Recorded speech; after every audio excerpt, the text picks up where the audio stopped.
കഴിഞ്ഞ ആഴ്ച നീളത്തിലുള്ള പൊട്ടറ്റോ മെഴുക്ക് പുരട്ടിയാണെങ്കിൽ ഈ ആഴ്ച ക്യൂബ്സ് ആയിട്ട് അരിഞ്ഞ പൊട്ടറ്റോ മെഴുക്ക് പുരട്ടി. കുട്ടികൾക്ക് ബോറടിക്കാതിരിക്കാൻ എന്തെങ്കിലുമൊക്കെ ഒരു വെറൈറ്റി വേണ്ടേ? എണ്ണ ഒഴിച്ച് ചൂടാകുമ്പോൾ കടുക് പൊട്ടിക്കുക. അതിലേക്ക് സബോളയും പച്ചമുളകും കുറച്ച് ഉപ്പും ചേർത്ത് വഴറ്റുക. പോലെ നിറം മാറി വരുമ്പോൾ അതിലേക്ക് 1/2 സ്പൂൺ മഞ്ഞൾപ്പൊടി, 1 ടീസ്പൂണോളം മുളക് പൊടി ചേർത്ത് വഴറ്റുക. കായപ്പൊടി കൂടി നമ്മൾ ചേർക്കുന്നുണ്ട്, ഗ്യാസ് വരാതിരിക്കാൻ വേണ്ടിയാണ്. അത് ചേർത്ത് ഇളക്കിയതിലേക്ക് ക്യൂബ്സ് ആയിട്ട് അരിഞ്ഞ പൊട്ടറ്റോ കഷ്ണങ്ങൾ ചേർക്കുക, വഴറ്റുക.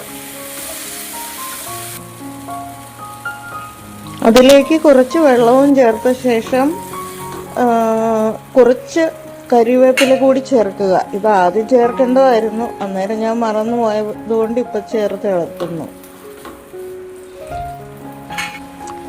ഇനി നമുക്ക് മൂടി വെച്ച് അത് വേവിച്ചെടുക്കാം.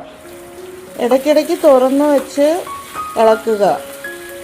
ഇങ്ങനെ ഒരേ കറി തന്നെ പല ഷേപ്പിലൊക്കെ നമുക്ക് ഉണ്ടാക്കി കൊടുത്ത് കുട്ടികൾക്ക് ഇഷ്ടമുള്ള രീതിയിലാക്കി എടുക്കാം. മുക്കാലോളം വെന്ത് കഴിയുമ്പോൾ മൂടി തുറന്ന് വെച്ച് നന്നായിട്ട് വഴറ്റി മൊരിച്ചെടുക്കുക. വീഡിയോ ഇഷ്ടമായാൽ സബ്സ്ക്രൈബ് ചെയ്യാൻ മറക്കല്ലേ.